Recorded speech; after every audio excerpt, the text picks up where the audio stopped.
Bonjour, c'est Yannick de progresserenphoto.com, le blog pour apprendre et progresser en photo. Alors aujourd'hui, je vais répondre à une question que m'a posée Adrien et que vous posez sûrement de temps en temps. Comment faire pour s'auto-photographier? Par exemple, vous êtes en balade photographique ou en vacances et vous avez envie de ramener une photo de vous devant un endroit magnifique et il n'y a personne pour prendre la photo. Donc je vais vous donner bien mes conseils et les techniques que j'utilise pour faire ce type de photos.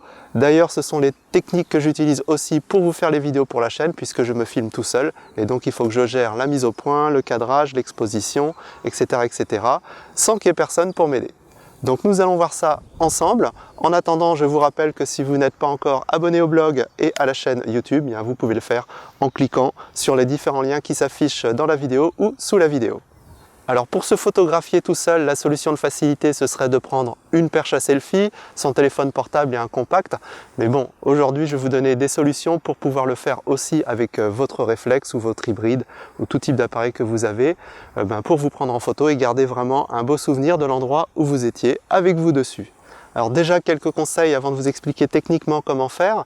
Évidemment, tout ce qui est valable pour les photos classiques est aussi valable quand on se photographie soi-même, c'est-à-dire qu'il va falloir faire attention à l'arrière-plan, il va falloir aussi bien se placer pour bien mettre en valeur le paysage et que vous soyez bien placé aussi dans le cadre, en étant par exemple la tête sur un des points de force de la photo.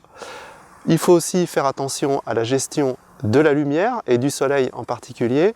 Donc là vous voyez, je filme et je me suis placé face au soleil, donc le soleil m'éclaire et éclaire le paysage, ce qui permet d'avoir un meilleur rendu et d'éviter les problèmes de luminosité et de contre-jour. Alors au niveau des réglages, moi j'aime bien me mettre en priorité ouverture pour gérer la profondeur de champ. Donc dans certaines situations j'aime bien avoir le sujet net et l'arrière-plan flou, et dans d'autres, comme par exemple dans la situation qu'on évoque aujourd'hui, où on veut avoir en même temps l'arrière-plan pour montrer la beauté du paysage et nous avec, à ce moment-là, il faudra fermer un petit peu plus le diaphragme, vous mettre par exemple à F10, F16, pour être sûr que tout soit net, y compris vous et le paysage.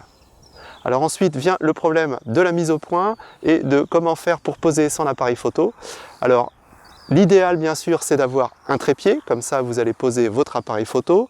Ensuite, vous allez vous mettre à l'endroit où vous apparaissez dans le cadre correctement.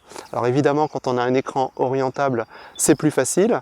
Si en plus vous avez une détection de visage et de sourire, comme sur la majorité des hybrides maintenant, eh bien c'est plus facile puisqu'il n'y aura pas de mise au point à gérer.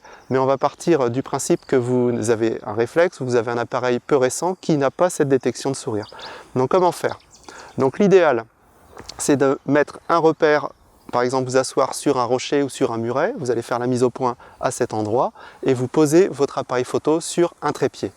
Alors on ne se balade pas toujours avec son trépied, sinon voici ce que je vous propose d'acheter si vous n'avez pas envie de vous alourdir, c'est un GorillaPod. Donc ça c'est très bien, ça coûte une trentaine d'euros. Il y en a pour les réflexes même assez lourds, celui-là il supporte un réflexe assez lourd, et là vous allez pouvoir en fait les accrocher ou les mettre où vous voulez, et ceci pour un encombrement vraiment très réduit. Moi ça m'arrive des fois de l'attacher comme ça à un arbre ou à une branche, voilà. Donc c'est vraiment très pratique. Sinon, si vous n'avez ni ça ni trépied, il faut essayer de poser votre appareil photo sur un rocher, sur un muret, ou alors même par terre, et à ce moment-là de vous asseoir, comme ça ce sera plus facile pour le cadrage. Donc pour gérer la mise au point, donc là j'ai l'appareil photo qui est sur mon trépied, j'ai mis juste en dessous un repère en dessous de la colonne, voilà, comme ça je sais que mon trépied il faudra qu'il soit là, je repère à peu près la hauteur. Maintenant je vais enlever mon appareil photo et je vais aller placer mon trépied à l'endroit que j'ai choisi pour prendre ma photo, donc qui est à peu près ici. Je le décale un peu par rapport à l'objectif, par rapport à l'appareil photo, je fais un repère au sol et je sais qu'il faudra que je vienne me placer à cet endroit-là. Je vais ensuite ici où je vais mettre mon trépied pour faire la mise au point et faire mon cadrage. Donc là, je vois ici à la hauteur que c'est pas mal. Je fais la mise au point. J'ai fait mes réglages. Voilà. Parfait. Je désactive l'autofocus, donc soit sur l'objectif, soit dans votre menu, donc très important parce que sinon ça ne va pas fonctionner. Donc là j'ai verrouillé la mise au point, je sais que de là à là eh bien c'est verrouillé, c'est parfait. Ensuite, je prends mon trépied que je vais replacer à l'endroit où il était. Hop. Voilà. Je fais bien attention à être juste au-dessus du repère que j'avais mis au sol. Je refixe mon appareil photo.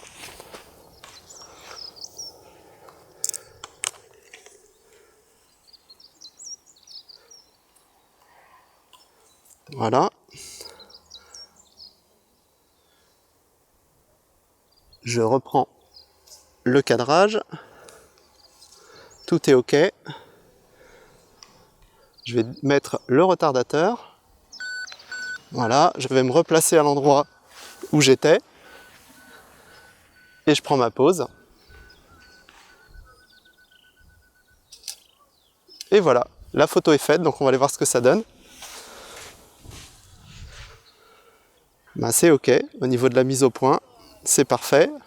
Voilà, vous savez comment faire, j'espère vous avoir aidé. Si vous avez aimé, un petit pouce bleu si vous êtes sur YouTube, ça fait toujours plaisir. Un petit commentaire si vous êtes sur le blog. Et moi je vous dis à bientôt pour une prochaine vidéo. Et si vous voulez être tenu au courant des prochaines vidéos et de mes prochains conseils, n'oubliez pas de vous abonner au blog et à la chaîne YouTube. À bientôt et bonne photo. Salut!